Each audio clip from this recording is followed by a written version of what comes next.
আসসালামু আলাইকুম প্রিয় বন্ধুরা। তো তোমরা সকলে কেমন আছো? আশা করি তোমরা সকলে ভালো আছো। তো আজকে আমাদের পড়ার বিষয় হলো ষষ্ঠ শ্রেণীর বাংলা প্রথম পত্রের প্রথম অধ্যায় সততার পুরস্কার গল্পটি। এবং এই গল্পের লেখক হচ্ছে আহ মোহাম্মদ শহীদুল্লাহ। এবং এই গল্পটি তিনটি ব্যক্তিকে নিয়ে এবং একজন ফেরেশতাকে নিয়ে। আর এই গল্পটি আমাদের মূলত ইসলামের একটি হাদিস থেকে নেওয়া হয়। তো তোমরা ডিসপ্লে ভিডিও দেখতে পাচ্ছ, স্ক্রিনে দেখতে পাচ্ছ যে এখানে প্রথমে একটা ব্যক্তি আছে, এই যে এটা সে হলো অন্ধ। তার দেখি পিকচার দেখি বোঝা যাচ্ছে যে সে অন্ধ। এবং দ্বিতীয় যে ব্যক্তিটি আছে, দেখো দ্বিতীয়টি হলো টাকওয়ালা। তো এটা আমরা যখন পড়বো তখন বইয়ের মধ্যে একটা লেখা আছে, প্রথম ব্যক্তি টাকওয়ালা এবং দ্বিতীয়টি হলো মানে প্রথম ব্যক্তি অন্ধ এবং দ্বিতীয় ব্যক্তি হলো টাকওয়ালা। এবং তৃতীয় যে ব্যক্তি আছেন হলো ধবল রোগে আক্রান্ত। মানে ধবল রোগ বলতে বোঝায় যে ওনার মানে পুরো শরীর একদম সাদা, এরকম আর কি গল্পের অনুযায়ী বোঝায়। সো এই তিনটা লোককে আমি তোমাদের গল্পের সামারিটা বলে দিই যাতে তোমাদের পড়তে সুবিধা হয়। এই এই তিনটা লোক অনেক অসুস্থ থাকে, যার কারণে এক একজনের এক এক সমস্যা। এর জন্য আল্লাহ তাআলা তাদেরকে পরীক্ষা করার জন্য তাদের তিনজনের তিনটা রোগকে মানে সুস্থ করে তোলেন, তিনজনকে সুস্থ করে তোলেন এবং এক একজনকে এক একটা করে জিনিস দান করেন। এবং অবশেষে আল্লাহ তাআলা দান করার পর তারা যখন নাকি ধনী হয়ে যান, পর্যাপ্ত পরিমাণ ধনী হয়ে যান, তখন আল্লাহ তাআলা আবার সেই ফেরেশতাকে তাদের কাছে পাঠায় সাহায্যের জন্য, যে তারা সাহায্য করে কিনা। কিন্তু দিন শেষে দেখা যায় যে প্রথম দুজন যে আছে ওই দুজনকে সাহায্য করেন না, আল্লাহ ফেরেশতাকে ফিরিয়ে দেন। যে মানে আল্লাহ তাআলা যে তাকে এসব কিছু দিচ্ছে এটা তারা অস্বীকার করেন এবং তাকে ফিরে দেন। এবং ফেরেশতাগণ বলেন তোমার যে তারপর আল্লাহ তাদের উপর রাগান্বিত হয়ে আর কি তাদেরকে আগের অবস্থানে যেরকম আছে সেরকম ভাবেই ফেরত দিয়ে দেয়। এবং তৃতীয় যে ব্যক্তি ছিল উনি আর কি ওই লোকটাকে সাহায্য করেন আর কি, আল্লাহ ফেরেশতাকে সাহায্য করেন, যার কারণে আল্লাহ তাআলা তার উপর খুশি হয়। এবং যার কারণে আর কি মূলত এই গল্পের নামটা রাখা হয়েছে সততার পুরস্কার। মানে যা এখানে তিনজনের মধ্যে একজন সততা দেখায় এবং আর আর আর দুইজন যারা তাহলে অস্বীকার করে যে আমরা আগে ঠিক ছিলাম, এরকম আর কি। সো আমরা গল্পটা বললেই বুঝবো।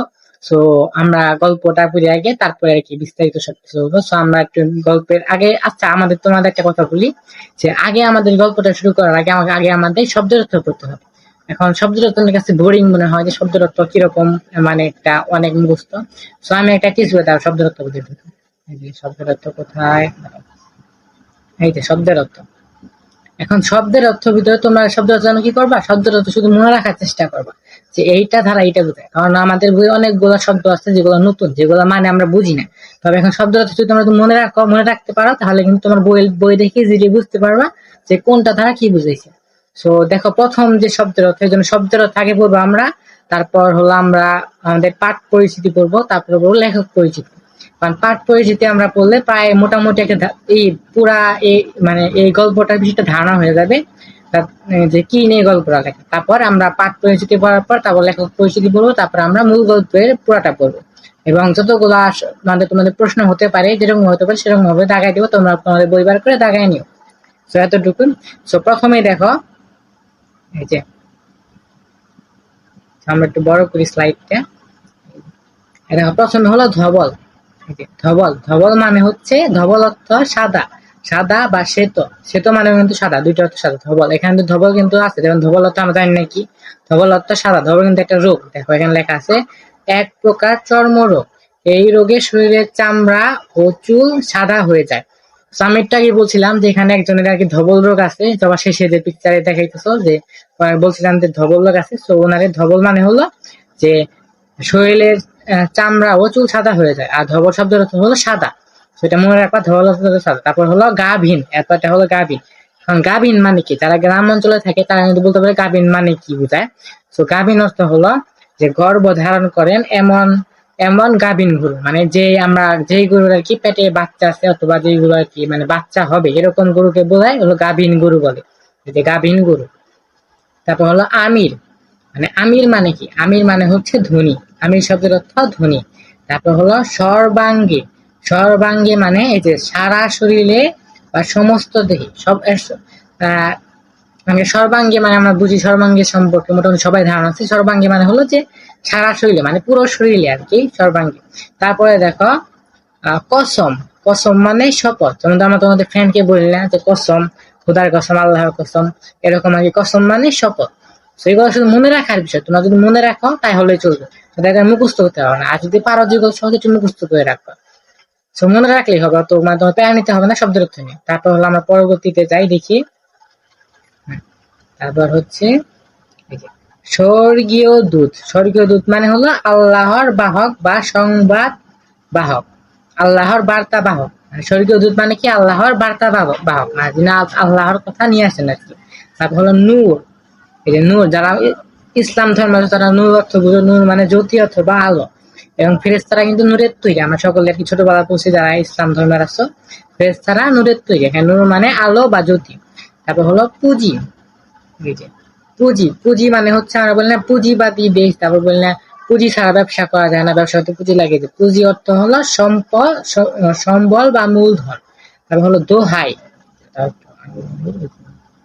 এটা হলো দোহাই পুঁজি। তারপর হলো দোহাই, দোহাই মানে হলো কসম বা অনুরোধ। এটা আমার বিভিন্ন আগে যখন বাংলা মুভি ছিল তখন বলে আল্লাহর দোহাই লাগে তুমি এই কাজটা করো না, তো ওইটা আর কি। দোহাই মানে কসম বা অনুরোধ। তারপর হলো সম্বল, সম্বল মানে পুঁজি। এটা সম্বল মানে পুঁজি বা পথের মানে পুঁজি। আমরা যেটাকে বললাম না পুঁজি, পুঁজি অর্থ সময়। যে দেখো পুঁজি অর্থ আমরা কিন্তু টাকে বসছি, এই যে এই যে টাও কিন্তু বলছি, এই যে পুঁজি, দেখছো পুঁজি। আর এই যে এখানে পুঁজি সেম, কিন্তু দুইটার অর্থ মানে বলে দেখছো পুঁজি।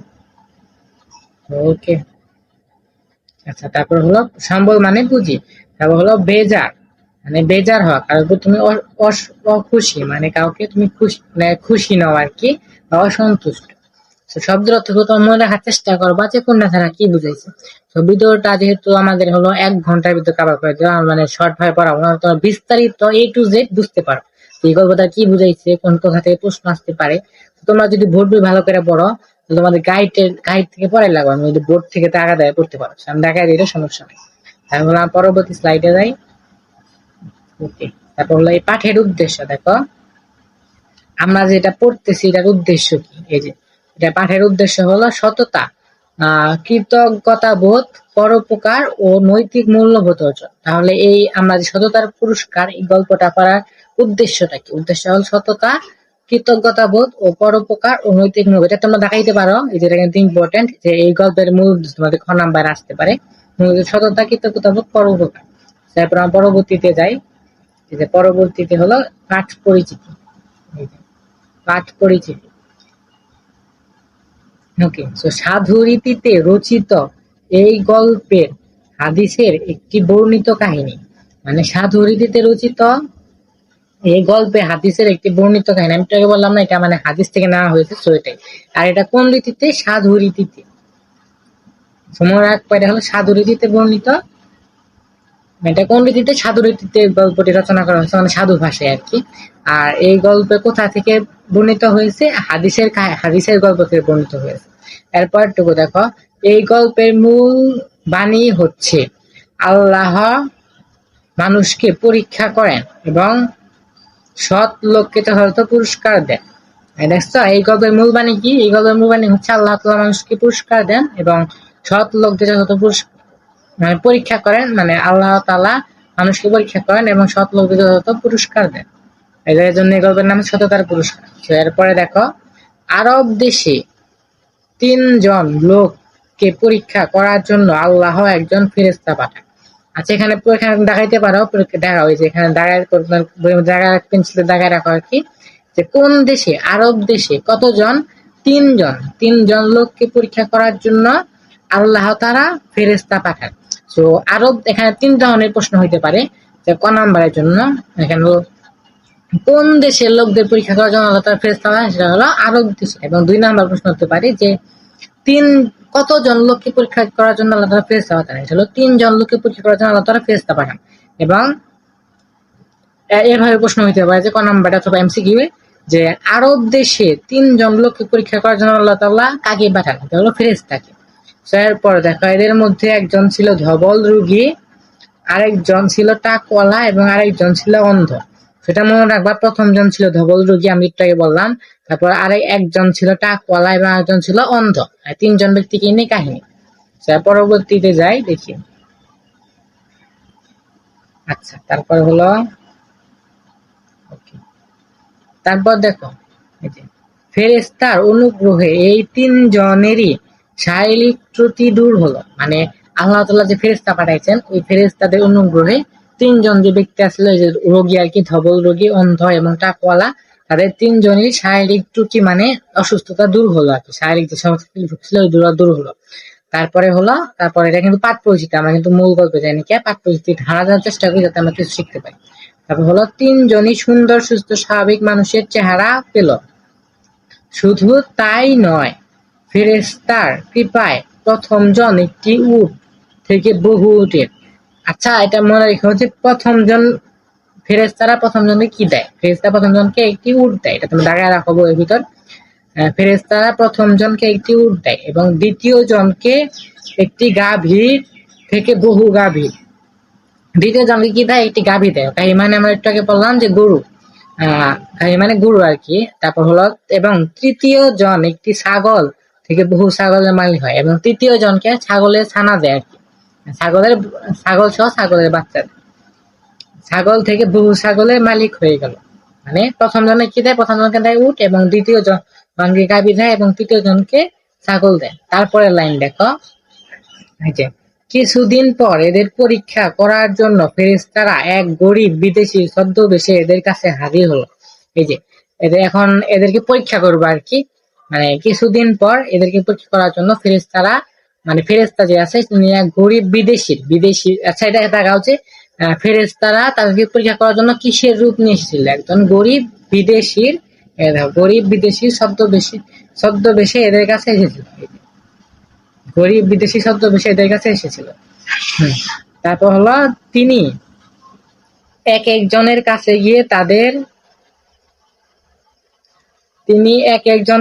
গিয়ে তাদের আগের দুরবস্থার কথা স্মরণ করিয়ে দিয়ে তাদের কিছু সাহায্য করতে বলেন। মানে তিনি তাদের কাছে যান এবং তারা যে অসুস্থ ছিল সেটা মনে করায় দেন, মানে তাদের লোক মনে করায় দেয়, ফেরেশতা তাকে মনে করায় দেন আগের অবস্থার কথা। এটাই বুঝাইছে আর কি এই লাইন দ্বারা। তাহলে প্রথম দুজন তাদের আগের অবস্থার কথা অস্বীকার করে এবং ছদ্মবেশী ফেরেশতাকে খালি হাতে বিদায় দিল। মানে প্রথম যে দুইজন আছে, আমি প্রথমে বলছি, প্রথম যে দুইজন ছিল তারা হলো ফেরেশতাকে মানে খালি হাতে বিদায় করে দেয়, তারা অস্বীকার করে আর কি, অস্বীকার করে ছদ্মবেশী ফেরেশতাকে খালি হাতে ফিরিয়ে দিল। আর এখন কোন দুইজন ফেরেশতাকে খালি হাতে ফিরিয়ে দিল? প্রথম দুজন ফেরেশতাকে খালি হাতে ফিরিয়ে দিল। এরপর দেখো অন্যদিকে তৃতীয় জন নির্দ্বিধায় ফেরেশতার ইচ্ছা মতো সবকিছু দিতে রাজি হলো এবং তৃতীয় জন ফেরেশতাকে সবকিছু দিয়ে দিল, মানে যা লাগবে আর কি, মানে যেহেতু ফেরেশতা গরিব লোকের গুজরে আসছে, তো এর জন্য আর কি তাকে আর কি অনেক সাহায্য করে, এটাই বুঝাইছে। আল্লাহ তার উপর খুশি হলেন এবং তার সম্পদ তারই রইল। অর্থাৎ আল্লাহ ফেরেশতা যে তাদেরকে সম্পদ দান করেছিলেন, তৃতীয় জনের সম্পদ তৃতীয় জনের কাছে রয়ে গেল, আল্লাহ তাআলা সন্তুষ্ট হয়েছেন আর কি। এবং প্রথম দুইজনের উপর আল্লাহ তাআলা অসন্তুষ্ট হয়, মানে প্রথম দুজন যেহেতু গরিব লোক থেকে ফিরিয়ে দিছে এবং অস্বীকার করছে যে আল্লাহ আমরা আগে এই অবস্থাতেই আছিলাম, সেই জন্য প্রথম দুজনের আল্লাহ তাআলা অসন্তুষ্ট হয়। তো এরপর দেখো, এবং তাদের অবস্থা আগের মতো হয়ে গেল। অকৃতজ্ঞরা তাদের কৃতকর্মের উপযুক্ত ফল পেল। সো এটাই হলো পাঠ পরিচিতি, আমাদের পাঠ পরিচিতি পড়া শেষ। এরপর দেখি লেখক পরিচিতির মধ্যে কি আছে। লেখক পরিচিতি বেশি পড়া লাগবে, এগুলো মনে রাখলেই চলবো। প্রথমে দেখো, মোহাম্মদ শহীদুল্লাহ জন্ম 1885 খ্রিস্টাব্দে ভারতের পশ্চিমবঙ্গের 24 পরগনা জেলায় পেয়ারা গ্রামে। যতটুকু মুখস্থ করবা, এটাই বোঝানোর কিছু নাই, তার জন্ম কোথায় হয় এবং জন্ম কত সালে। এবং তিনি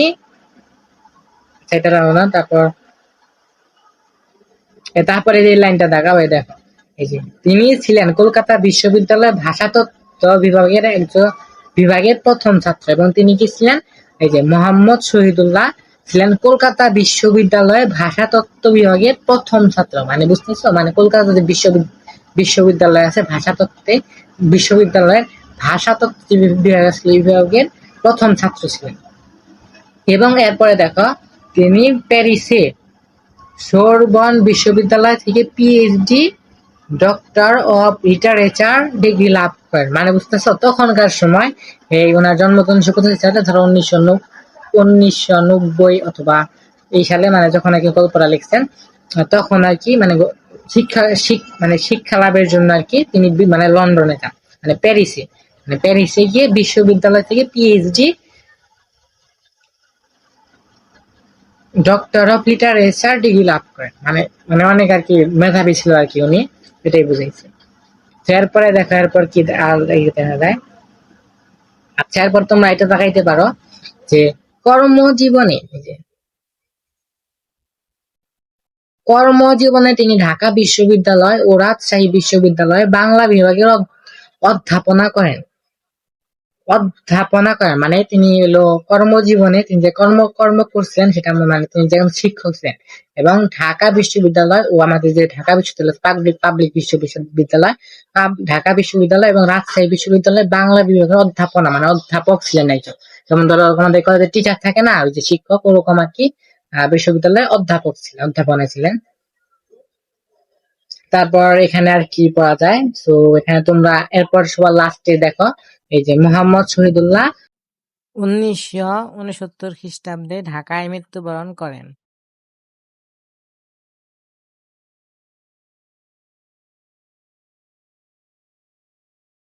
এরপর ঢাকা বিশ্ববিদ্যালয় শহীদ হল প্রাঙ্গণে আহ, শহীদ হল শহীদ হল শহীদ হল প্রাঙ্গণে তাকে সমাহিত করা হয়। তাই কোথায় সমাহিত? ঢাকা বিশ্ববিদ্যালয়ে মাটি দেওয়া হয়।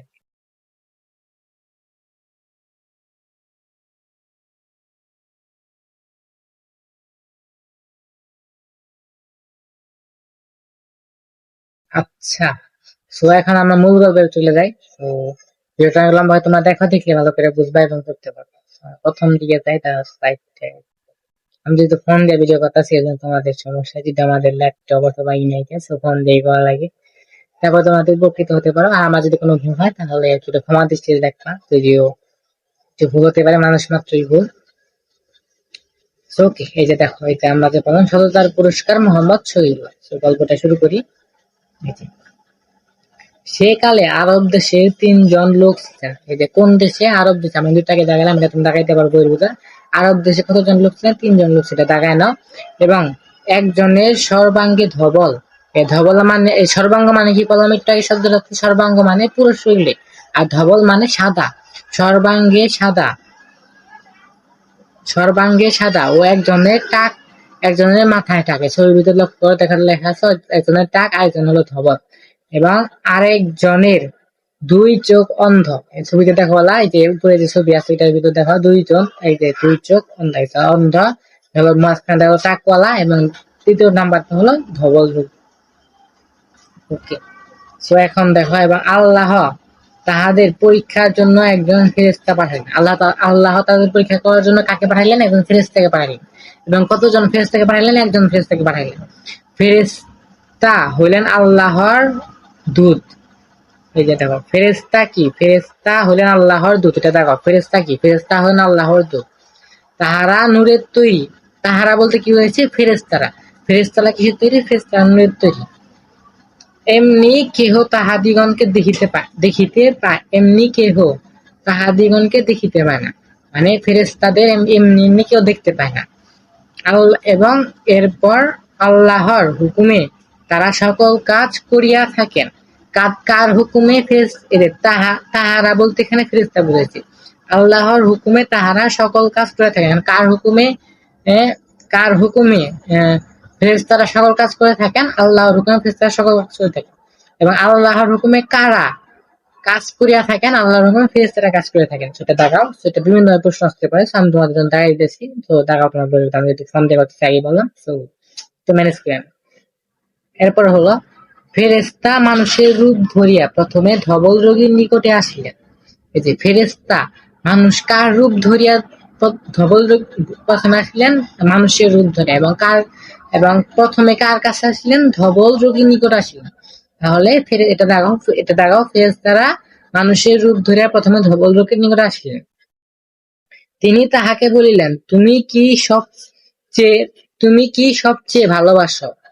ধবল রোগী বলিলেন, আহা, আমার গায়ের রং যদি ভালো হতো। সো এখন ফেরেশতারা ধবল রোগীকে প্রশ্ন করলেন যে তুমি কি ভালোবাসো? এবং এই ধবল রোগী যিনি আছে তিনি বললেন, আমার গায়ের রং যদি ভালো হতো, মানে তার যে শরীরের রংটা সাদা আর কি, সেটা যদি গায়ের রং ভালো হতো, এটাই চাইছে। তো ধবল রোগীর ফেরেশতার কাছে আহ, মানে যে কোনো তোমরা কি একটু বুঝে নিও, আমি একটু একটু ভাঙ্গে বলার চেষ্টা করি। যে তিনি তাহাকে মানে ফেরেশতা প্রথমে তার কাছে আসছেন এবং বললেন, তুমি কি ভালোবাসো? এবং ধবল রোগী বললেন যে আমার গায়ের রং যদি ভালো হতো। তো এটা একটু সংক্ষিপ্ত আকারে, মানে ক নাম্বার অথবা ছোট ক বড় ক নাম্বার একটু মিলাই বলতে হবে, তাহলে বুঝে বুঝে লিখতে হবে। ছোট ক নাম সৃজনশীল, মানে কি একটু সৃজনশীল মানে ভাইবা চিন্তা বলা। তো এর পরবর্তীতে দেখো এই যে, এবং সকলে যে আমাকে ঘৃণা করে। আচ্ছা, সকলে যে প্রথম ব্যক্তিকে কেন ঘৃণা করে, এটা প্রশ্ন আসতে পারে যে ধবল রোগের কারণে সকলেই তাহাকে ঘৃণা করে। আচ্ছা, কারেন্টটা চলে গেছে, যাই হোক। স্যার পরে দেখো, আহ স্বর্গীয় দূত তাহার গায়ে হাত বুলাইয়া দিলেন। এই যে, স্বর্গীয় দূত তাহার গায়ে হাত বুলাইয়া দিলেন। দূত মানে কি, আমরা একটু শব্দ অর্থ পড়ছি, দূত মানে বার্তাবাহক। তারপর হলো তাহার রোগ সারিয়া গেল। স্বর্গীয় দূত তাহার গায়ে হাত বুলাইতেই ধবল রোগী ছিল, তাহার যে রোগ ছিল, রোগটা সারিয়া গেল।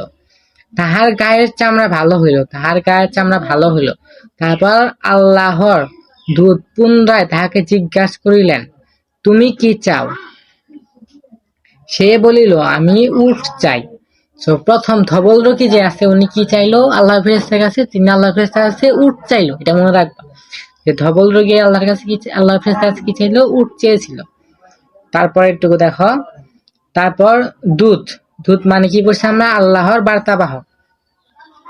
এই যে, দূত তাহাকে একটি গাভীন উট দিয়া বলিলেন। এই যে গাভীন, আমরা শব্দটা বুঝতে পারছি না? গাভীন মানে মানে যে যার আর কি পেটে বাচ্চা আছে, যে গরুর আর কি করে বাচ্চা, এরকম বলে গাভীন। মানে গাভীন মানে উটের আর কি পেটে বাচ্চা আছে, এরকম গাভীন, এরকম উট দিল। এবং তাহাকে গাভীন উট দিয়া বলিল। আচ্ছা, এরকম প্রশ্ন আসতে পারে যে আল্লাহ ফেরেশতা প্রথম জনকে কি ধরনের উট দিল? আর কি গাভীন উট দিছিল। সো ইহাতে তোমার ভাগ্য খুলিবে, মানে ইহাতে ভাগ্য খুলিবে বলতে তিনি ধনী আর কি হতে পারবেন, এরকম বুঝেছি। তারপর সেই ফেরেশতা টাকওয়ালার কাছে গিয়া বললেন। এরপর যে দ্বিতীয় জন যে আছে টাকওয়ালা, এখন আসলে ধবল রয়ে গেছে, আমি গেছে টাকওয়ালার কাছে। তো দ্বিতীয় জন কে ছিলেন টাকওয়ালা। তুমি কি, তুমি সবচেয়ে ভালো, তাকেও সে একই প্রশ্ন করলেন, ফেরেশতা একই প্রশ্ন করলেন যে কি তুমি সবচেয়ে ভালোবাসো? সে বলিল, আহা, আমার এই রোগ যদি সারিয়া যায়, যদি আমার মাথায় চুল উঠে।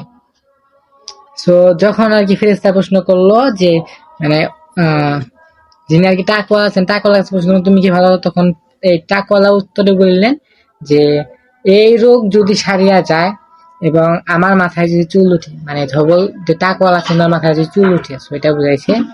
তারপর হলো এই যে আল্লাহর দূত তাহার মাথায় হাত বুলাইয়া দিলেন, তাহার টাক সরিয়া গেল এবং তাহার মাথায় চুল গতাইল। এবং দূত পুনরায় বলিলেন, এখন তুমি কি চাও? এই যে আমরা নিজের দিকে যাই, এখন তুমি কি চাও? সে বলিল, গাভী। গাভী মানে গরু। তিনি তাহাকে একটি গাভীন গাই দিয়া বলিলেন, এই লও। তো প্রথম জনকে কি দিছিল? এটা হলো একটা উট, গাভীন উট। এবং দ্বিতীয় জনকে দিছে, যে টাকওয়ালা, তাকে দিছে হলো তোমার এলো, তাকে দিছে হলো গাভীন, মানে গাভীন গাই, মানে গাভীন গাই যে আছে গরু, ওইটা। ইহাতে তোমার ভাগ্য খুলিবে। এরপর স্বর্গীয় দূত অন্ধের কাছে গেল। এখন সবার শেষে কার কাছে? অন্ধের কাছে গেল, গিয়া বলিলেন, তুমি কি সবচেয়ে ভালোবাসো? তো সেম প্রশ্নে আবার করলেন যে অন্ধ রোগীকে, তুমি কি সবচেয়ে বেশি ভালোবাসো? সে বলল, আল্লাহ আমার চোখ ভালো করিয়া দিন, আমি যেন লোকের মুখ দেখিতে পাই। সো টাকওয়ালা আর কি, মানে যে অন্ধ ছিল কিনা তার চোখ যাতে 60টা জায়গা। সো সবটি কিন্তু একই, ঘুরে ঘুরে একই। সো প্রথম জন কে হলো প্রথম জন কাছে ধবল রোগী, সে যেহেতু ওনার যেহেতু শরীরের চামড়া ভালো না, সো উনি চাইলে আমার চামড়া যদি ভালো হয় সুন্দর হইতো। এবং দ্বিতীয় জন ছিল আমাদের হলো টাকওয়ালা, সো যেহেতু ওনার টাক, সো তিনি ফেরেশতার কাছে চাইলেন যে আমাকে একটা হাজার চুল হয়। এবং তৃতীয় জন হলো অন্ধ, এবং ওনার যাতে চোখ ভালো করে দেন। তো এবং স্বর্গীয় দূত তাহার চোখে হাত বুলাইলেন, তাহার চোখ ভালো হইয়া গেল। তারপর তিনি তাহাকে বলিলেন, এখন তুমি কি চাও? সো কারেন্ট এসে পড়ছে। সো তিনি তাহাকে বলিলেন, এখন তুমি কি চাও? সে বলিল, আমি ছাগল চাই। এবং তৃতীয় জন যে অন্ধ ছিল সেই কি চাইলো? সে চাইলো ছাগল। আল্লাহ ফেরেশতার কাছে তৃতীয় জন বা অন্ধ ব্যক্তি কি চাইলো? ছাগল চাইলো। এরপরের দিকে চাই, দেখি এরপরে কি আছে। ওকে, সো 2 নাম্বার পৃষ্ঠায়। সো স্বর্গীয় দূত তাহাকে একটি গাভীন ছাগল দিয়া বলিল, এই লও, ইহাতে তোমার ভাগ্য খুলিবে। তারপর উটের বাচ্চা হইল, গাভীর বাছুর হইল, ছাগলের ছানা হইল। এই রকম করিয়া উটে, গাভীতে, ছাগলে তাহাদের মাঠ বুঝাই হইয়া গেল। কিছুদিন পর আবার সেই ফেরেশতা পূর্বের মতো মানুষের রূপ ধরিয়া সেই আগের ধবল রোগী ছিল তাহার নিকট উপস্থিত হইলেন। সেখানে গিয়া তিনি সেটা একটু করি, বড় করি। সেখানে গিয়া তিনি বলিলেন, আমি এক বিদেশী। এই যে দ্বিতীয়বার যখন পরীক্ষা করার জন্য আসছে, তখন যে আমরা পাঠ পরিচিতির মধ্যে পড়ছি না যে কি হিসেবে দেন, সেখানে বিদেশি পরিচয় দেয়। আমরা কিন্তু পাঠ পরিচিতি পড়ছি, তো এখানে আবার পড়তেছি। সেজন্য পাঠ পরিচিতি শব্দের অর্থগুলো পড়া গুরুত্বপূর্ণ। বিদেশে আসিয়া আমার সব পুঁজি ফুরাইয়া গিয়াছে, এখন আল্লাহ ছাড়া আমার আর দেশে ফিরিবার উপায় নাই।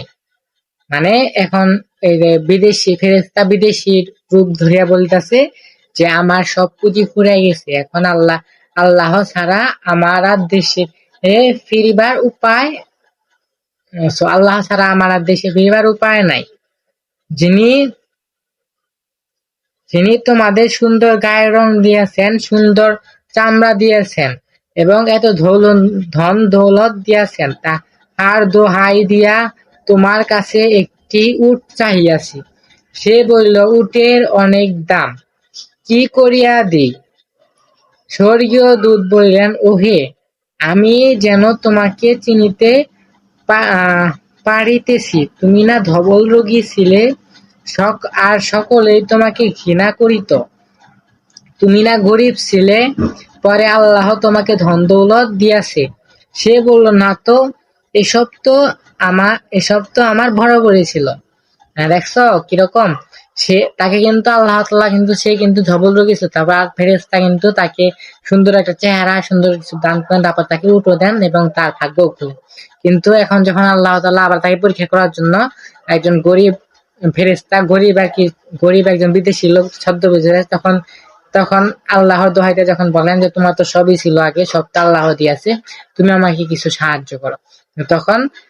তখন এই ধবল রোগী অহংকার করিয়া বলিল যে, অহংকার আর কি, মানে মিথ্যা বলিল, অস্বীকার করিল যে না, এসব তো আমার বরাবরই আছে, বরাবরই ছিল। সো এরপর দেখো, তারপর স্বর্গীয় দূত বলিলেন, আচ্ছা, যদি তুমি মিথ্যা বলিয়া থাকো, তবে তুমি কেমন ছিলে তা আল্লাহ আবার তোমাকে তাহারই করিবেন। তারপর স্বর্গীয় দূত পূর্বে যে টাকাওয়ালা ছিল তাহার কাছে গেলেন। টাকওয়ালা, সরি, স্বর্গীয় দূত পূর্বে যে টাকওয়ালা ছিল তাহার কাছে, এখন স্বর্গীয় দূত টাকওয়ালার কাছে গেলেন। সেখানে গিয়া আগের মতো একটি আগের মতো একটি গাভী চাহিলেন। সেও ধবল রোগীর মতো তাহাকে কিছুই দিল না। মানে দ্বিতীয় জন যে হলো টাকওয়ালা, দ্বিতীয় জন যে টাকওয়ালা ছিল, তাকে কিছুই দিল না। তার স্বর্গীয় দূত বললেন, আচ্ছা, তুমি যদি এই মিথ্যা কথা বলিয়া থাকো, তবে তোমার যেমন ছিল আল্লাহ তোমাকে আবার তেমনই করে দিবেন।